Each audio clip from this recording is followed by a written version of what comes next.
Every Souls fan has their first Souls game. There are new age players who started with Eldenring, and old fans who picked up Demon Souls when the back of the box was still a decent way to learn about a game. To me, that first Souls game is special. This is because it's your first time having to be tested by Fromsoftware's brutal game design. You are blind to the tricks and have no idea what is behind each corner. You may die more times in your first Souls game than any other game in the series following it. I think this makes it memorable and impactful for how you play other games in the series thereafter. Well, Bloodborne was my first Souls game.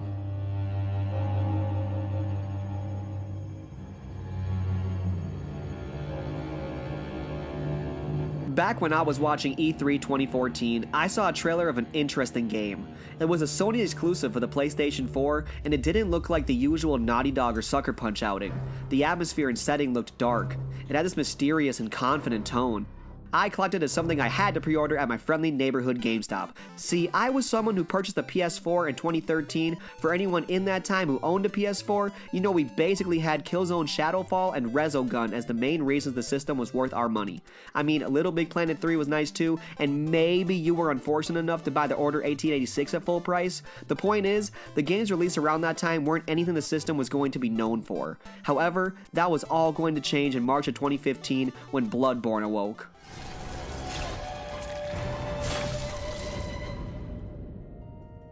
At the time Bloodborne came out, the Souls series was still looked at as a niche collection of games. They weren't unknown by any means, but let's just say Sony was upset that Demon Souls wasn't selling like Oblivion was. You might have had a friend who weathered their storm and wanted you to take the plunge. I sure had one, and I did what many did and said, yeah, maybe, and then I continued my cod slop in peace.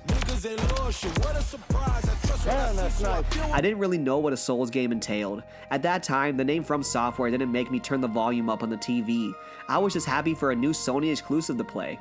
What I didn't expect was a gaming experience that was truly like no other. I want to take you through the streets of Yharnam to discuss how Bloodborne felt on day one to someone who is unaware of FromSoftware's brilliant game design. As a side note, I will not be covering the DLC in this video, as that wasn't even a concept when I was first slaying beasts. But 40-second loading screens were. Those were the real run back. Now let's start our 30 FPS journey at the character creation screen. I honestly get so stuck here when I play any game that has these. I can't even get past picking a name without dumping a half hour into it. Thankfully, now I just use the name of another character in Souls because that's my thing, and everyone's gotta have a thing. What? That's it. That's the tweet. Once you click start, you get hit with this acid trip of a cutscene. Good. All signed and sealed. Now, let's begin the transfusion. Oh, don't you worry. Whatever happens, you may think it all a mere bad dream. What did he say? You found yourself a hunter. This is all we get before we wake up alone in a dark, old-timey clinic. They actually throw you in the game real quick, and I'm thankful these games continue to do that. Also, the Souls series uses bumpers and triggers in order to attack and defend, and that was actually pretty different compared to most games at the time that used swords and shields. I was expecting to press a face button to attack, but the only one that had me doing anything was rolling, and this ain't Zelda. This all led to the first wolf sending me on a red-eye to the hunter's dream.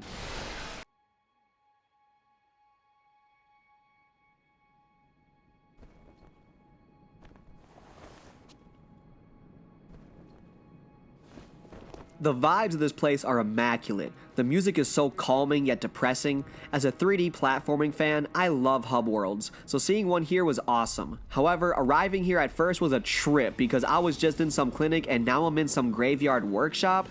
Old man German is here to give us some vague direction. Just go out and kill a few beasts. It's for your own good. And honestly, I used to spam this man's dialogue. Now when I play through the game, I hardly see German, but when I was dying on loop as a first-time hunter, he was always here for a chat. Once I got my bearings, I went back and probably died 2 or more times to the werewolf before I finally claimed my first kill. Once leaving the clinic, the world of Bloodborne starts to infect us. The city of Yharnam seems dreary but beautiful. The music from the hunter's dream is gone, and the footsteps of your character are loud with exploration. It isn't long until the first batch of enemies is stumbled upon. This group is a perfect way to engage the player in what will be a common enemy type. The Yharnam might seem old and slow at first, but they move quick when readying an attack. The enemies around here react to your proximity and rise to fight you. This gives the players a chance to recognize an enemy and time to prepare. Did it mean I had an easy time? No. The guy at the ladder definitely sent me to the death screen a few times. But when you do ascend the ladder and light your first lantern, the genius of Central Yharnam begins. Now, Resident Evil 4 is one of my favorite games of all time. I go through the game every year or so because I just love the gameplay so much. When I started walking around Central Yharnam, I had this familiar feeling as if I was in Resident Evil 4's opening act. The way the enemies yell at your presence and move in packs, the way it felt like you were walking around a place that looks like it was well kept until a disaster struck. Even the giant fire in the back by the gate reminded me of the fire burning in the center of the Resident Evil 4 village. Instead of a village though, you had this Victorian setting that made the echoes of the enemies rattle through the streets. It was unnerving. It felt like I could kill any of the Yharnamites in a few swings, but they would do the same for me. I couldn't just spam the attack button and have it do all the work. My attacks were commitments, and I couldn't waste my movements when in a crowd. Another thing that made it hard was that I didn't even know I had a gun because at some point I tapped the left D-pad and put it away. This really wouldn't have made a difference though. This is because I can almost guarantee that every single Yharnamite, dog, werewolf, ogre, and weird-ass lanky spear guy killed me once individually. I wasn't used to a game having enemies that were able to kill you so quickly this early. This was partly due to the way Fromsoftware places their enemies around a level. You don't just explore a street and see the next combat section in front of you, you just get attacked. Enemies are hiding behind corners or boxes waiting for you to cross their path. It's easy for a one-on-one fight to have you dodging into another pack of enemies. After a few deaths though, you start learning their placement and begin planning your route. This all makes you feel like you are entering a place that does not want you in it. If the enemies yelling and attacking you didn't get that across, the few normal people that can speak to you will be sure to let you know. Lads, you've come on. You'd open the door on a night of hunt. Away with you. Now. You that outsider? Well, sorry, but I don't want anything to do with you. Trot along, will ya? You don't actually get to see another NPC for a little bit in Bloodborne. All the NPCs are first behind windows and doors.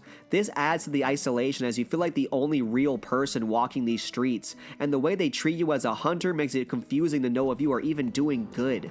You hear this burst of laughter when walking by some houses, and it's almost like they are laughing at your struggle to survive. We do, however, meet Gilbert next to the Central Yharnam Lantern, who is a nice guy trying to give some good info to help us. I think most will talk to Gilbert since he's hard to miss, so it's nice that we have at least one guy rooting for us. We later meet Eileen the Crow as the first living creature that doesn't want our head on sight. I don't know if all new Souls players have this experience, but I basically failed every NPC quest in my first run because I had no idea what they needed from me.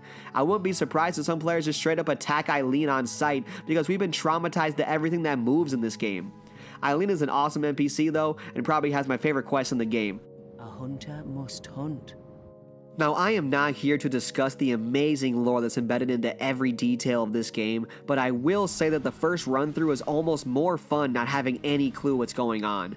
This is because the game gets to play all its tricks on you with insight and introducing eldritch beings later on. I truly believe that I was just some dude here to hunt beasts, so when aliens started popping up, I was so shocked and confused as to where this was all going. After I finished the game though, I 100% watched the Vadi Vidya Bloodborne lore video, and I felt like I was seeing the game in a completely new light. The whole opening of Central Yharnam to me is near perfection. I know many have echoed this sentiment, but I cannot stress enough that this just might be one of the best first levels in any game. The level design alone is absolutely brilliant and to me has the same kind of interconnectivity of the early part of Dark Souls 1. It expertly beats you down until you stop overextending and start adapting to how the game plays.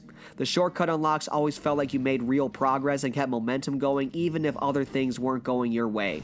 The combination of enemy placement with the layout of the level makes for an engaging and exciting entry into Yharnam. My first time playing this part of the game went like this. Kill all the enemies until one kills me, and then do that again until I make it past the last place that I died. I wasn't getting any checkpoints, just getting further than the last place that I was and reaching a new place I hadn't seen. Every new inch of ground I gained in the world felt rewarding, but every new step was filled with trepidation. I would be scared to move forward because I was in a new territory where unseen enemies lunge from new corners. It made the earlier part of town start to feel familiar and safe because I could point to where each enemy was hiding, but the time I made it to the sewers, I could basically walk blindfolded to the bridge with the werewolves. The sewers aren't anything special, but they do give you the first taste of what platforming is like in Souls. Trying to land on these thin wood planks to get these items was a struggle, though the risk was much less here since you don't have instant death for failing any of these attempts. After exploring and dying and exploring and dying, a new roadblock was waiting for any player who walked too far down the main bridge. To have this giant monster leap over buildings at you was intense to say the least. Up to this point, the enemies we've seen may have been large, but they weren't anything that truly towers over us. This was different, and felt dangerous on impact. The choice to not even have a cutscene to separate you from the moment is so impactful because it just thrusts you into the fight. The fog wall blocking you gives a signal that this is something that needs to be dealt with. The Cleric Beast was my first Souls boss, and it spanked me numerous times. On repeated playthroughs, this guy really isn't anything too crazy, just stay behind him and dodge the pounces. However, for anyone stumbling upon this without any prior Souls experience, it's a real challenge. I knew nothing of parrying, and didn't even try to shoot my gun. The Cleric Beast's size and the loud screams it sends your way make this creature terrifying to go up against. Though there is one thing that the Cleric Beast gives you that does make everything better, and that is your first insight. Insight as a game mechanic is actually just genius. I can't think of another stat that is used as a currency but also changes the way you perceive the game itself. It's just a brilliant way to make the gameplay feel attached to the world. With our one insight, we can now perceive the doll in our dream and finally use the blood echoes we've been farming without a cause. This brings me to a very unique gameplay loop that Bloodborne is subject to in its very early section. This doesn't happen to every new hunter, just those who get absolutely crushed by the residents of Yharnam. If you don't make it far enough to encounter the Cleric Beast or get your first Madman's Knowledge, you really are in a loop without the ability to level up. You could maybe explore and get to Father Gascoigne, but most won't get that far if they also haven't seen the Cleric Beast or the Madman's Knowledge. This means you can't grind Central Yharnam for levels to ease your time playing. Even more so, you are actually wearing your weapon down each time you go out to use it. You have to survive and bring your echoes back to the Hunter's Dream and repair your weapon. This is the loop that I faced when first playing the game, as I was too bad to progress the level up, but kept having to repair my weapon to keep it able. This isn't even factoring in the blood vial management that keeps you in a loop to have your health full. This turns into an incredibly stressful time where taking damage and dying keeps setting back your blood vial inventory and weapon durability. I want to stress this here because if anyone is wondering why someone would be disinterested in playing a Souls game, this is exactly how. I'm not knocking the game design, it's in place for you to learn and get better, but it can be degrading retreading the same ground without progress being made and feeling set back when just trying. But then you get your first insight and can grind the area to get stronger. Finally, the Cleric Beast doesn't seem so scary. You have your levels gained, your blood vial stocked, and you are able to take down the screaming monstrosity. Then the real serotonin of Bloodborne creeps in. The Prey Slaughtered title card when killing a boss is something that to me completes the experience. You fight tooth and nail against something that beat you down for hours, only for your victory to be rewarded with text that puts you back in the shoes of the formidable hunter. You are not being overwhelmed by these beasts. You are the hunter, and they are nothing more than your prey. It's an astounding flip in perspective, and it adds this intense rush of satisfaction that you are in fact good enough to keep this adventure going. It's Bloodborne reminding you of your purpose and your agency as a player in this decrepit world. Once I died enough times to the sewer pig and bridge fireball, I made it to the real skill check of the game, Father Gascoigne. Beasts all over the shop. You'll be one of them, sooner or later. This cutscene is so eerie and adds this horrific feeling that you're dealing with someone who has lost their way. This is also my personal favorite Souls music, so let's jam!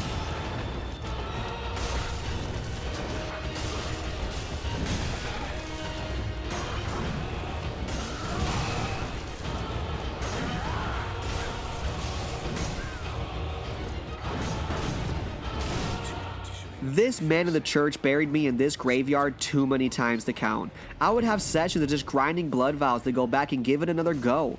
No, I did not use the music box that I got from the daughter because that didn't pop in my head when being chased by a bloodthirsty, juiced up grandpa with an axe.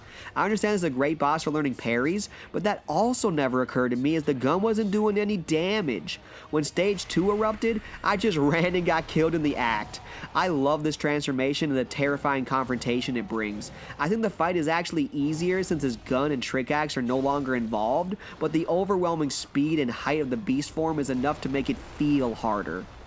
Beating Gascoigne felt powerful, mostly because this dude kicked my ass. I had spent days farming levels and understanding how to maneuver around his attacks and the graves. When I finally got my title card, I felt like the better hunter. This is also where the Resi 4 vibes continued, as it felt like I was leaving the village setting to begin the new castle church setting. Walking into Cathedral Ward was intimidating because I haven't seen this much open space without enemies lurking. It took a little bit to trust this place even though it's basically our hub for the waking world. Being introduced to the new church member enemies was an exciting way to say that we are in a new territory. Cathedral Ward is a major section of the game with all of its connecting paths to the different areas of Bloodborne. The first time here felt like the game just spiked in difficulty. The church members don't stagger to your attacks when they are swinging, and the giants made me scared to even approach. One part that shakes this game up immensely is when you venture down to Old Yharnam. Quick shout out to this god-awful staircase though with the rifle guy and his 2 dogs. This is what I call memorable game design. We reach a note explaining that this place is off limits and to turn back. Fortunately, every living being in this game has basically advised the same thing, so this warning falls a little flat. Because of this ignorance, we get to meet Jura and his Gatling gun. Turn back, or the hunter will face the hunter. This part for any new Souls player is a nightmare. Fromsoftware sets up each of these situations to be stressful moments of quick action and assessing the right path. Way too long and it's gunfire and ghouls for you. Plus you have another NPC enemy just waiting for you to make your journey through Hellfire to meet another bad ending.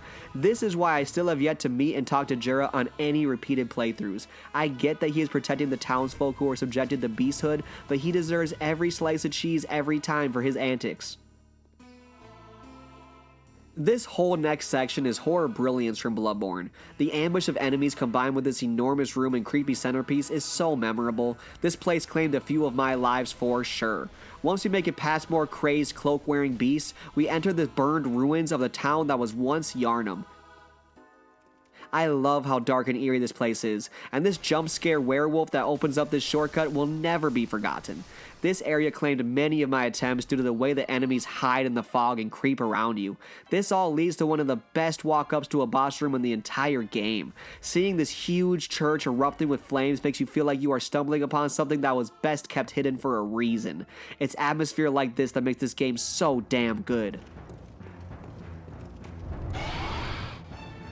The blood-starved beast is a fast, poison-filled freak who will quickly end the run of any ill-prepared hunter. This actually marks the first boss that adds another level of pain besides just clawing your flesh apart. Managing poison in this fight can be rough at first due to how wild the beast moves. I quickly ran out of vials and antidotes and had to farm fields of crops when battling this boss. This was actually the first enemy I tried my fire bombs on because I was actually invested in my inventory with my antidotes. After many repeated attempts, the blood-starved beast finally went down.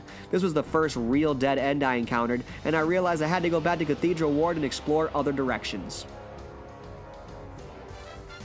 Quick side note, we get access to the chalice dungeons from this boss, but those don't really factor much into this video. I explored them a little bit when I first played Bloodborne, but I didn't understand the point and what I was doing. It felt like a separate part of the game, but my resources were not separate and I was burning through vials.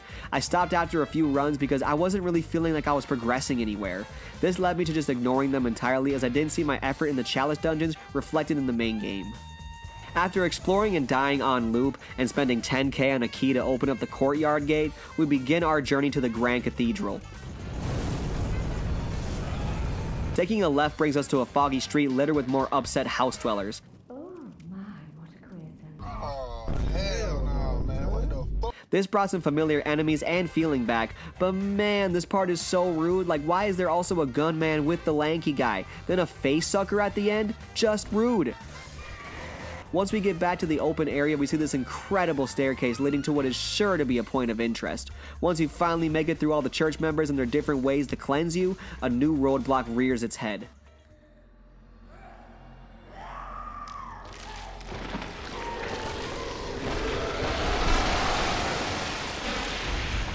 First, this cutscene is crazy, and second, Amelia might be in contest with the cleric beast for who screams the most.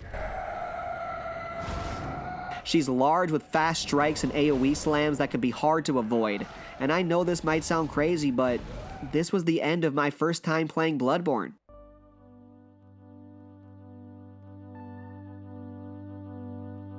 No, I did not get the numbing mist to stop Amelia from healing, meaning that when she healed to full for the 20th time, I broke.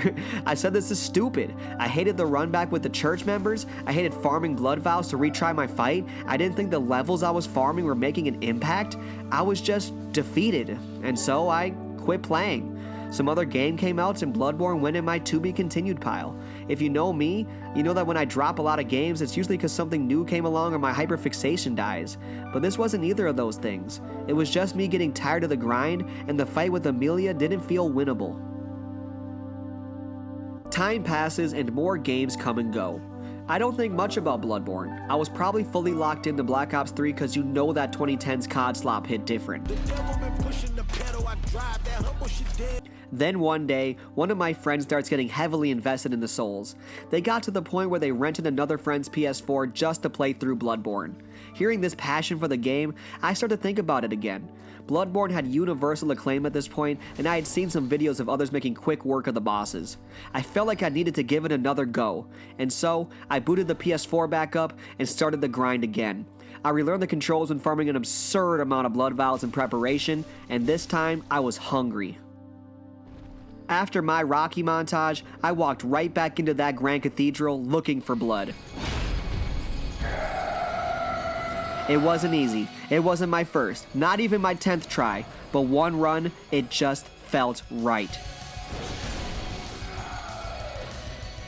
I beat Amelia down one limb at a time. She started the usual healing in the corner, and I was enraged. I wielded the Kirk hammer and kept swinging over and over through her shrieks and her healing. I wasn't scared. How could I be? I was the hunter. I crushed Amelia until I was rewarded with that glorious title card, and I finally felt that rush again, that soul's euphoria of conquering your demon and gaining progress as your reward. I was standing up in my room, walking around as if my sports team had won the championship. It was a feeling that is truly hard to come by in gaming. Yes, my levels helped. Yes, watching some videos helped. Yes, some levels helped. But the main reason I overcame this boss was genuinely because I got better. I have played many games, but few give this level of satisfaction because they don't take the time to make you earn it. My win against Amelia was the catalyst that pushed me over to completing the rest of Bloodborne. However, as anyone who has played Bloodborne knows, Amelia is a sideshow for what lurks ahead in this eldritch nightmare.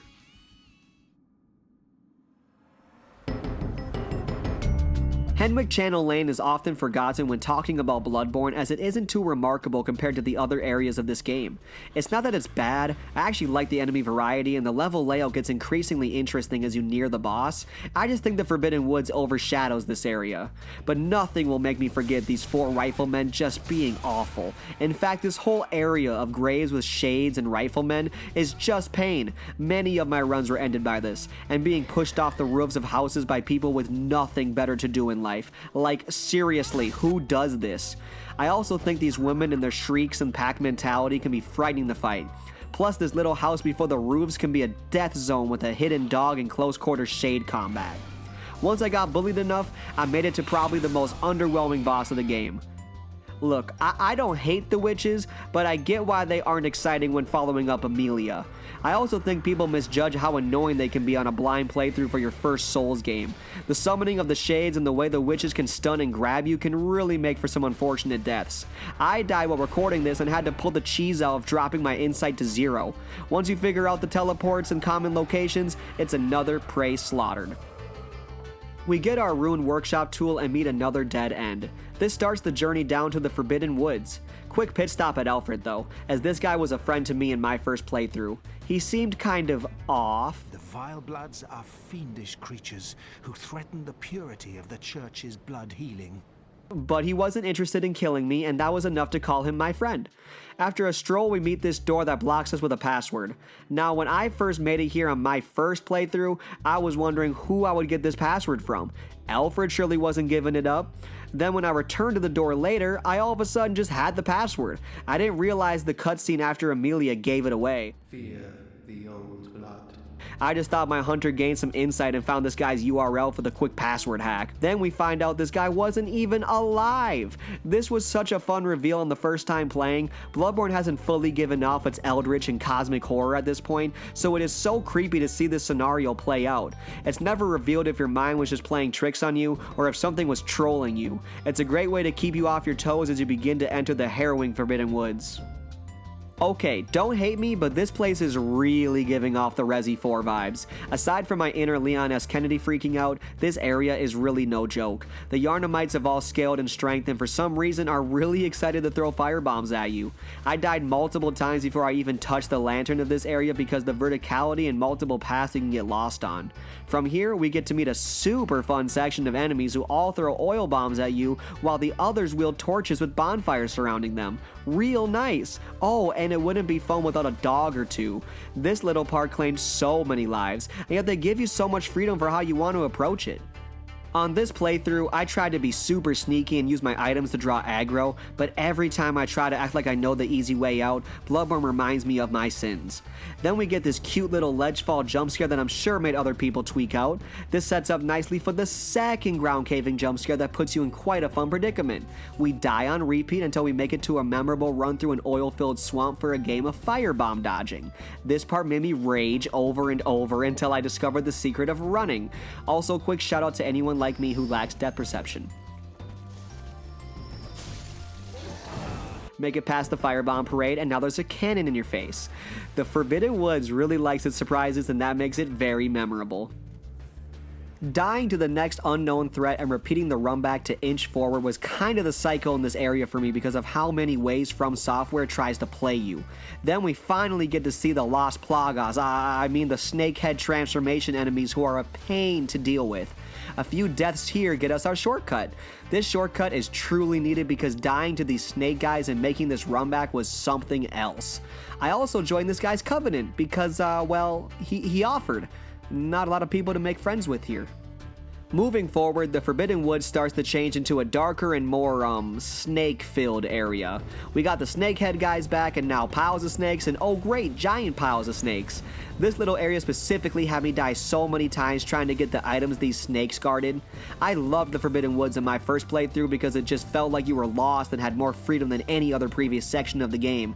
However, this place definitely got very annoying due to how many runbacks I made when we get to the boss of this area. Before that though, the big reveal we stumble upon while roaming through the woods aimlessly is not the back door of Yosefka's clinic because I did not do that until after the blood moon, so wait for that. Instead, it's the first run-in with the Celestials. This was so wild my first time playing, I was so confused as to how we went from Resident Evil 4 vibes to aliens. I got hit by the one with the hair going crazy so many times. I feel like this has to be one of the most memorable moments of the second half of the game just because it's the first peek into the test subjects of the choir. After getting slapped around by the Blue Man crew, I finally made my way to the boss of the Forbidden Woods, the Shadows of Yharnam.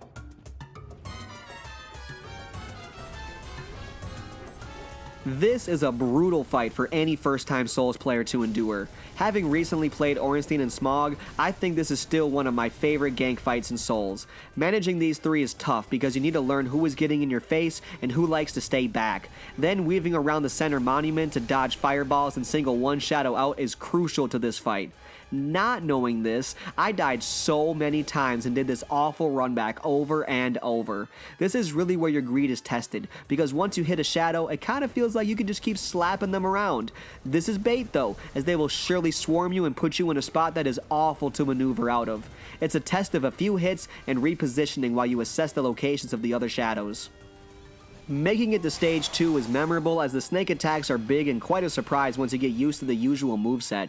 This fight becomes a dance of grabbing openings and staying in a spot of safety.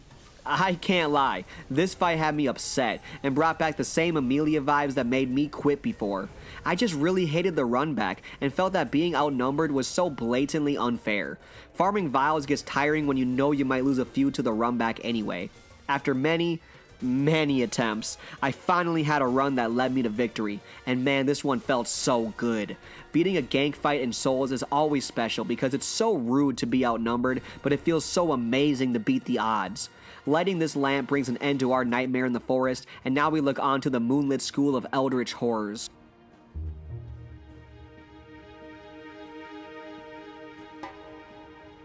Byrgenwerth is a short and impactful portion of the game, but I know it ranks low for most fans. This is because the school is so important to the overall lore of the story, but we really only treat it like a pit stop on our adventure. I do agree that I wish this place was similar in size to Castle Cainhurst, but at least we get the lecture hall later on to add more of what this should have had. Not that the lecture hall is anything exciting because that place is not exciting. Now, I love the intro of this place because the walk through these trees is eerie and builds this great sense of atmosphere. It also is made so you can get jumped by our first area-specific enemy.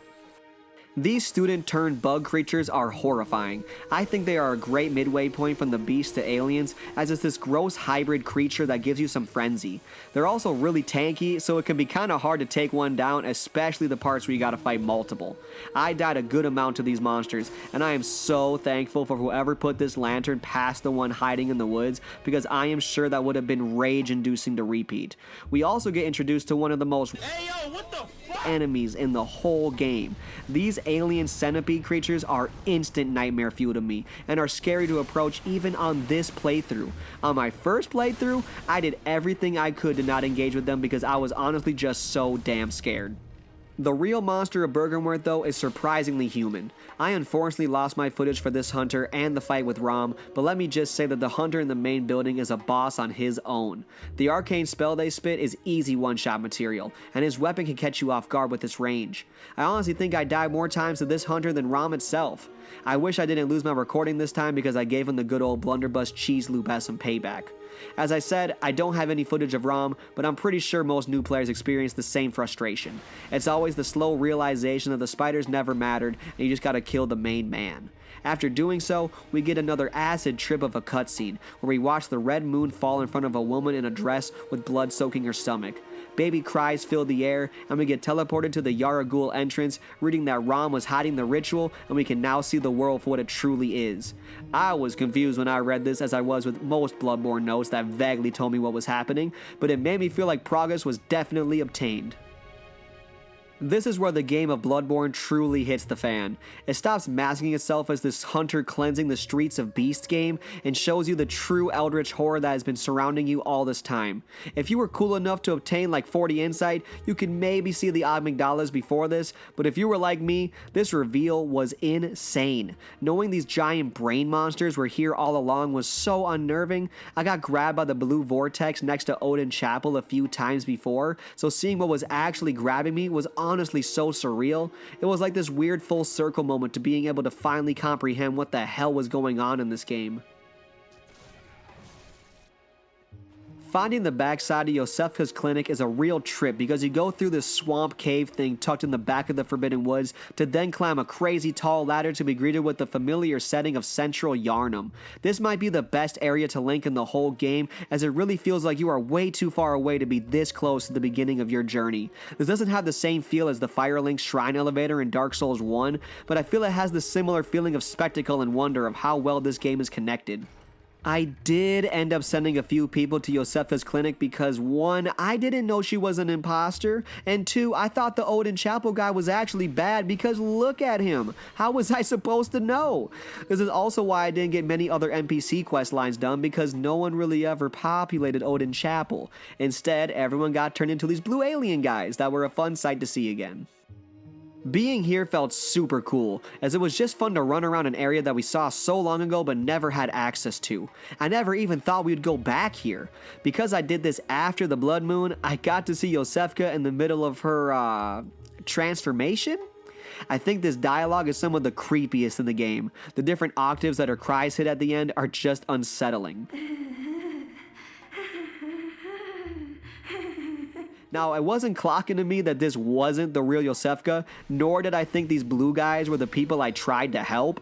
I just thought I saw Yosefka losing her damn mind, and so I put her out of her misery. The important item in this area is the very special invitation to Castle Cainhurst.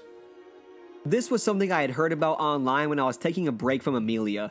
I didn't know where the letter was or how to access it, but I knew I wanted to try to do it if I could remember. I read the letter and went to Henwick Lane as guided, but then I definitely used Google to go to the right place because I was so lost and I hated this area. After some time, I made it to the pillar and was met by this awesome cutscene.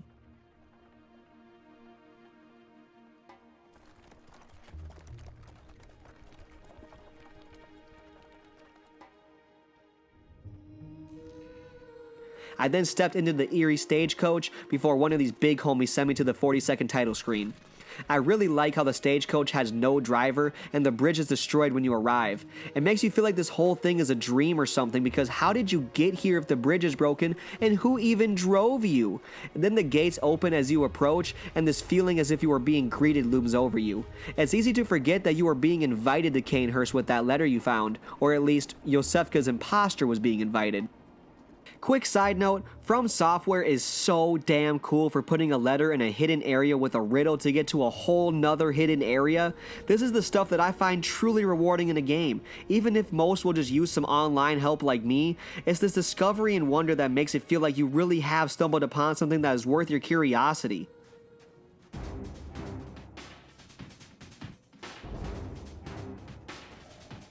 Castle Cainhurst is a major scenery shift from anything else you will find in Bloodborne.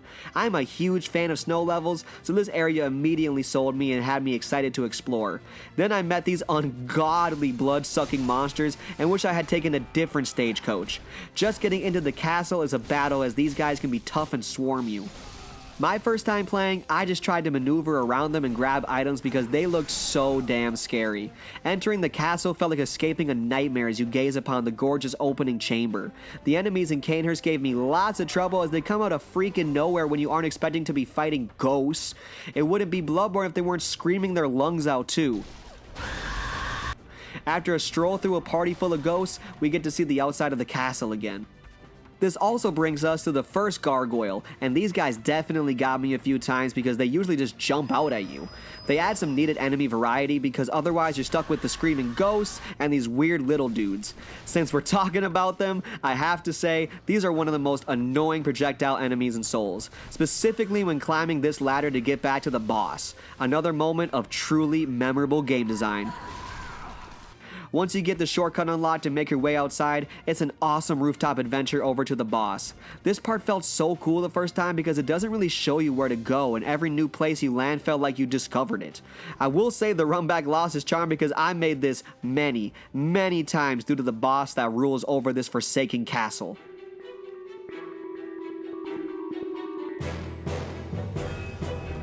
In my opinion, Martyr Ligarius is one of the hardest main game bosses in Bloodborne. This guy basically plays a game of tag as he evades and spams projectiles at you for the first phase. This felt so hard to get through, and I was already back farming for vials before I even saw him start to take the fight to me. When this old man is active, he really puts up a fight, especially if he gets his sword range spell going. It can feel awful trying to go against him, and even on this playthrough, he really served me up. My first time beating Ligarius was another stand up and walk around the room moment for me. He gave me so much trouble and had me searching for any way to get the upper hand. No, I did not parry him because I still didn't know what that was all about and I was not going to try it on this kind of fight. However, on this playthrough, I ended up giving him the good old parry loop. After the fight, I did actually wear the crown because this wall looks way too much like a door, and the video I watched to get me here definitely mentioned it. This is a cool way to finally see a Vile Blood after hearing Alfred go off about them. I didn't know what to do with the Queen my first time meeting her, but her room was very memorable and the whole journey here felt well worth it even with this dead end. After this venture, it is only right to go back to where we were placed after besting Rom the gank AoE spider.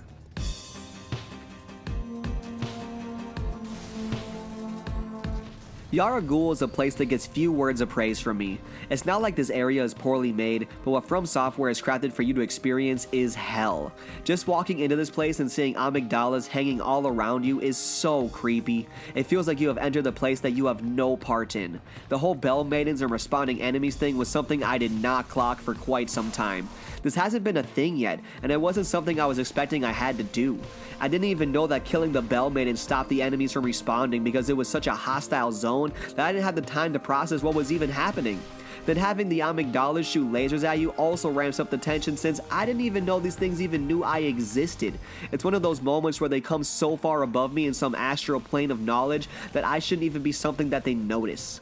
Trying to dodge their lasers while being chased by anyone and everyone was so difficult. It felt like I was being trolled by how many enemies I had to weave around just to try to dodge another laser. After many attempts, I made it to the first lantern and took a breath. Now this lantern is exciting because it is where you get the aha moment that you are actually back to where you first got bagged and captured. I definitely got bagged in my first playthrough and thought this area was crazy spooky. I didn't even bother doing it on this playthrough because these bag wielding enemies are tough and I just don't want to get locked into a sneak peek of Yahar'gul. It's just something I tend to avoid on every playthrough now. Though with that said, it is a crazy experience getting taken to a new location without the ability to leave before finding a new lantern. I find it very memorable, and I can't say if most first-time players get bagged, but if you do, it's a unique experience in Bloodborne. The chants and the atmosphere are unnerving as you wander aimlessly. The broken lantern in this section makes me feel like something besides me knows how I get around and is plotting against me. Now that we are here for real and the Mensis ritual is in full effect, this place is still hell. These Yahar'gul hunters might be one of the hardest combat scenarios to go through in the entire game. My first time playing, I died to them on loop until I started to cheese them with 1v1s and pebbles. After wandering downstairs and dying to more horrors, we find our way outside to a huge open area that screams boss fight. However, I did not think this on my first playthrough and got mad jump scared by the dark beast Parl.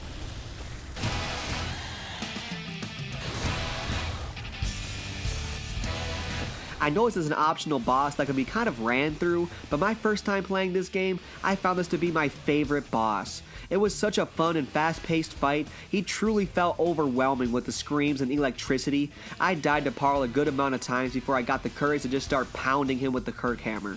Once I realized he could break like Amelia, I was able to slaughter my prey once more. This once again had me looking around my room like, you see that? Like that? Yeah! Pushing the gate opens this up back to old Yharnam in a crazy reveal that doesn't really mean much to me since I will never stroll these streets again. We make it back to Yahar'gul's main area to embrace the ritual. The pigs are no longer here from when we first got bagged and are replaced with these blobs of skulls and boxes that are honestly so cursed. I don't know if this means that the pigs were always these things and Rom was hiding them, or if these are the new pigs. Either way, I got ambushed by these monsters so many times that I made it a rule that we just don't negotiate with terrorists. The burning bodies lining the streets are definitely a vibe and makes this area feel like you are in the wrong part of town.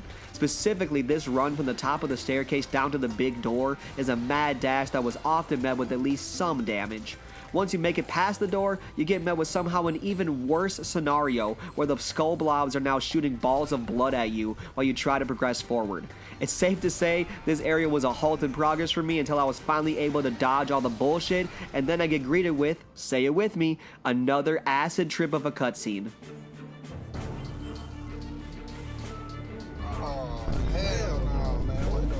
The one Reborn is definitely a fight. I don't want to say it's bad, but there's not a lot of great going on. I played Demon Souls right after this and caught the homage of the Tower Knight and found that to be really cool, but as a first time player, this guy's just annoying. Figuring out you have to kill the witches first can be a fun learning experience, but to me, the worst thing that can happen is you hitting a witch off the platform and it falling to the ground still alive to then snipe you sometime when you aren't ready. Besides that, once you get the the witches down and start wailing, the fight kinda stops being engaging. The first time I played this though, I was scared to even attack this thing. It was gross and so unnerving to even approach, as I didn't even know what to expect as an attack from it. It took me a bit to get this fight settled, and oh man, the run back of blood ball dodging is something special for this boss. Once I locked in enough and prayed to not have to do the run back again, I got the kill and got the hell out of Yahar'gul. We move on to the very unsettling room of Mikolash and the Scholars of Mensis, post-Great One ritual. Stumbling upon this is a wild sight to take in, as I had no idea what to make of the cages. I thought they were a result of some torture, and maybe they all died in this room together or something. We touch the mummy and get teleported to the lecture hall. Now a quick detour, we actually already came here because of Trusty Patches. This was because we listened to him and let the giant amygdala bring us here. This part of the lecture hall brings us over to the Nightmare Frontier, which is finally FromSoft's Poison Swamp. I have nothing to add here honestly, it's just a mean area that teaches you to never stop running. I do really like the end of this optional journey because we finally got to throw hands with an amygdala. I kinda wish there was like a cutscene of it recognizing our threat level or something, but I cannot lie, I jumped when this thing landed in front of me. I definitely got rolled for a while until I realized you gotta shoot them in the head. I really like how it uses cosmic AoE moves and fights with its own ripped off limbs. I know this fight isn't anything crazy to many players, but on my first playthrough, I thought it was so cool I could fight one of these, and it felt really good getting my win.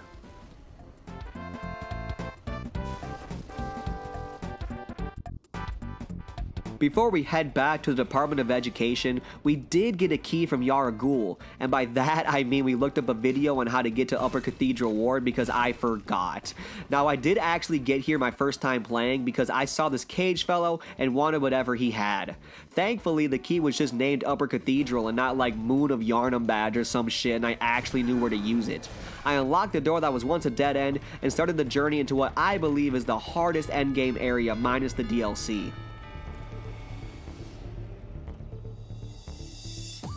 Upper Cathedral Ward starts with this creepy baby creature to set the vibes off right.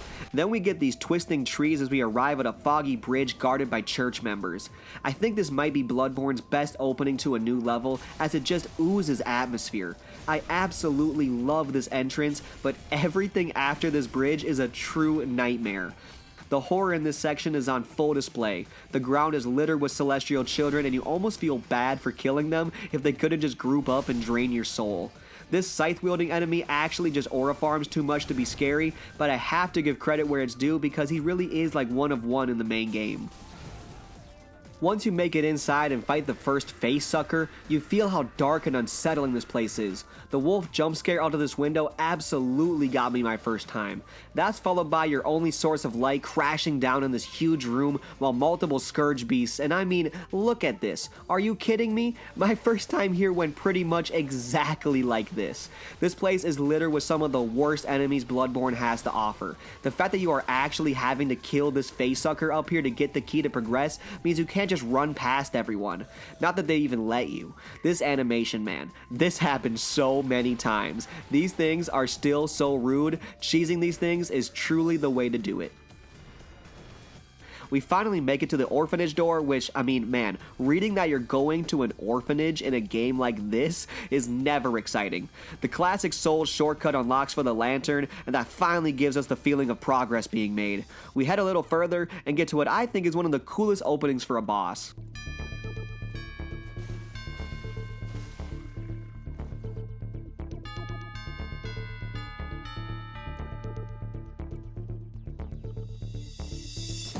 I love this intro into the Celestial Emissary fight. We have only seen these blue dudes in the forest and Yosefka's clinic, so seeing them here was so exciting as it felt like where they came from.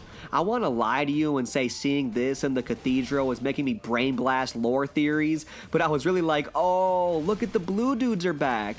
And then boom, this guy goes all Piccolo and Dragon Ball and grows hella big. I thought this boss was really cool until I realized killing all the other regular guys doesn't stop more from coming. Also, this arcane blast they shoot took more of my lives than it should have.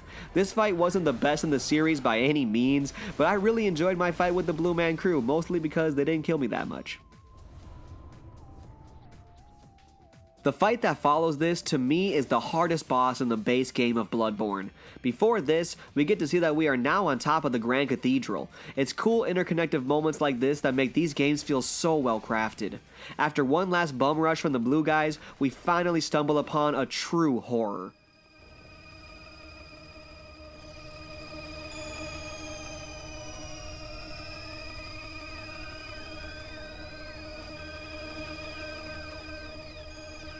Not having a cutscene to separate you from interacting with this eldritch being was such a good choice. It feels so awkward, because I was really sure this is a boss, but like, it isn't just running after me as I enter the room. It is targetable, which is our cue that it's an enemy, but we really should have just left her alone.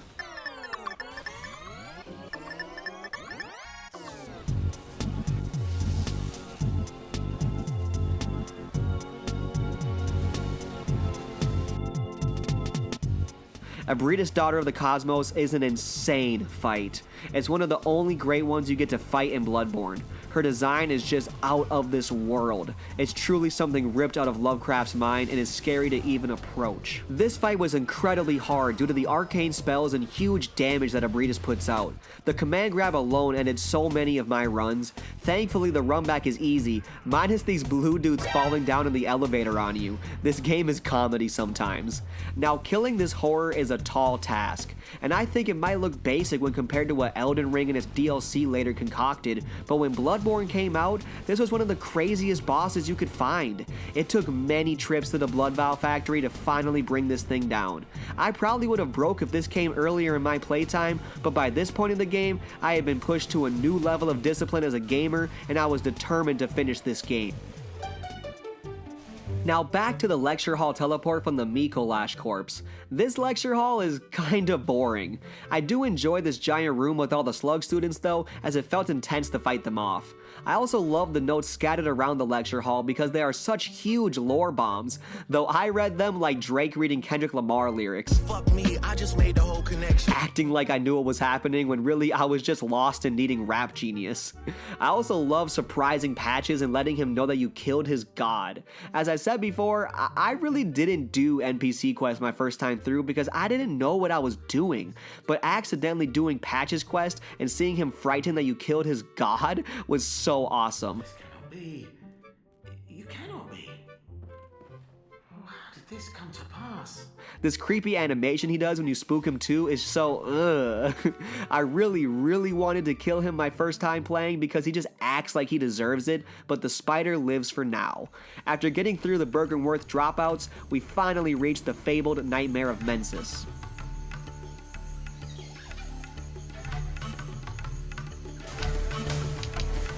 This place is memorable for all the wrong reasons. I know poison swamps are the bane of Souls players, but this frenzy build-up hellhole where these beasts die and worms attack you from their corpses, it's awful. I lost so many blood vials fighting the frenzy here. I saw the status icon before, but it never really did anything, you know? Of course we saw winter lanterns in the Nightmare Frontier already, but there was no enemy giving us this status. Figuring out it's just this light we have to hide from makes it feel like some Lord of the Rings Eye of Sauron minigame. Eldenring perfectly recreated this part with the Frenzy Village, but at least you have Torrent for that. I basically always had the Frenzy Call Room when doing this section now, but when I didn't know what any of that meant, I cursed Frenzy and deemed it the worst. Seeing that you don't even get a lantern for making it through this is so cruel. Then we get a room full of spiders to die on repeat to just to make the trek again. Then an NPC hunter meets you for one last hurdle before your lantern. Man, they ask a lot out of you in this section, and man, I had endless deaths trying to have a run to make it through everything. I thankfully cheesed Edgar to death on this bridge this time, but he is a very memorable person for the prolonged pain he caused me while trying to escape this death loop. Now, I unfortunately lost my recording of Mikolash because Sony decided to corrupt my file for the lulz. Forgive me for not having footage of the cage-loving scholar, but I still need to talk about him a little bit. I know this boss fight isn't loved by the community, and I'm definitely not someone who looks forward to it, but for a blind playthrough, this guy was so memorable. I got so lost trying to find him, and I honestly love his dialogue. His rants are hilarious, and as I died in his foggy puppet house, I couldn't help but repeat them. Some say Cosmo. However, I honestly hated finally getting to fight him one-on-one because you just get one-shotted by Called Beyond. I can't say that Mikolash's character makes him a good boss fight, but I think he stood out more because of his character. When I finally killed him, I was almost as manic as he was due to how many times I died in his gimmick. After Mikolash, I got to play a very fun game of hide and seek with winter lanterns as I tried to get the blood rock for my final weapon upgrade. It was so hard and I had to farm vials for it, but this is just a Souls classic, seeing an item that has to be good and just throwing yourself at it until you finally get it. This being the only way you can max your weapon in base game is all the more rewarding. Finally figuring out how to drop the brain is awesome, and when I finally made it down to check things out, I was met with total darkness. I think this might be the scariest part in the entire game. Being in a place so dark that your torch doesn't even work is terrifying. I almost lost the cage I came up in and honestly got so spooked thinking I was just lost wandering in a void. The sense of dread is creeping in more than ever. Then I finally stumbled upon the brain of Mensis, and OMG, this thing is actually unreal. I didn't even know what to make of what I was looking at. Its eyes follow you, and that just made me get goosebumps. I had no idea that you could use make contact on this thing to get a really cool Carl rune, so I just kinda killed it and got mega creeped out by the noises it made. Moving forward, we have our last level section of Bloodborne. This is FromSoft's last chance to put you on your back foot and make you feel something, and though it is short, I think it accomplished that. Making the shadows of Yharnam be just regular Joes was a neat choice, as they are no joke to fight. A few deaths to them and we see an easy pig to kill, and then we see this pig is absolutely cursed and there are 2 more on the way. I died to these pigs so many times, but they also drop more souls than Ermac when you kill them, so I definitely farmed a little bit here when I made it to the final boss rush of the game. The last batch of shadows is just what you would expect with all the ranged and up close spamming you love to fight by now. I definitely felt the endgame vibes that Bloodborne was trying to give me. Doing the death loop enough times gets us one last look at the Queen of Yharnam in all of her sad glory. I saw this and made the connection that I saw her before, and that was all my brain was cooking for me. After a needed shortcut unlock, we meet what could be the final boss of the game. A baby. Yeah, I was confused to say the least when I got here, but I finally found the source of the baby crying. Soon we see our foe, and man, the wet nurse is one creepy final fight. The music alone just being empty chimes gives this weird tone to the fight. This thing is easy to cheese once you know, but my first time wasn't anything quick. I was so scared to approach because of all the swinging pointy limbs. I got killed by the lawnmower enough times to make me worried about not being full health, so I was just spamming vials. It took grit, it took wit, and it took realizing the backside was easy to hit. But the wet nurse fell, and I got a different kind of title card. Again, no neurons were firing in my brain at the time, just me thinking, yeah, that was a nightmare. With nowhere else to go, I returned to the Hunter's Dream to see that Gurman never put the batteries back in the smoke detector. I dumped the souls I got from the wet nurse in the levels, which I forgot to advise earlier, but my build was actually everywhere. I was over leveled for sure, but I don't think I soft capped more than 2 stats. Our doll friend tells us that Gurman is waiting, Gammon awaits you at the foot of the great tree. and we can finally pass through this gate in the back of the dream. This meant something to me, man. I used to pray at this gate trying to find a new way to go when getting stomped out by a boss. Making it to Gurman, I was excited to roast him about the smoke detector, but he flips the script and says he wants to kill me. Now, I will show you mercy. You will die, forget the dream, and awake under the morning sun. I call his bluff because that is just not happening after what I've seen, and this old man finally reveals his party trick. Dear, oh dear, what was it? The hunt, the blood, or the horrible dream? Oh, it doesn't matter.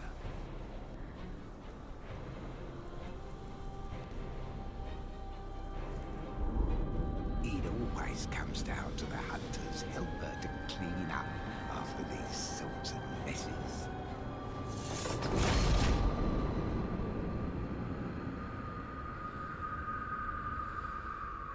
Tonight, Gammon joins the hunt.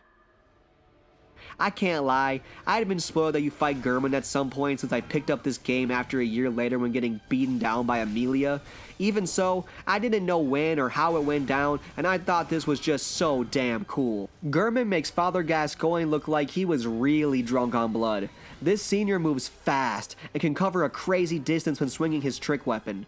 I was in a rush fighting this as I felt like you had to be aggressive and take the fight to him. It felt like a true test of my skills as a hunter. His phase 2 kicks off and now he's quicker than ever. Dodging his attacks became a struggle and it was another boss death loop incoming. I loved this fight and was pleased making German understand that I was not done dreaming. Finally beating German had me standing up once more. I was proud, I was happy, I was fulfilled. I felt like I was the true hunter until I saw what was looming behind. I never used my 3 chords in my first run through as I didn't even know you could consume them. So, my first run of Bloodborne ended. But here's the thing. I couldn't just not fight the moon presence when I made it here in this playthrough. Even though I was specifically recording for this video, even though I needed the cutscene of me in a wheelchair to cap off the retelling of my first experience of Bloodborne, I couldn't stop myself. This is why I'm making this video.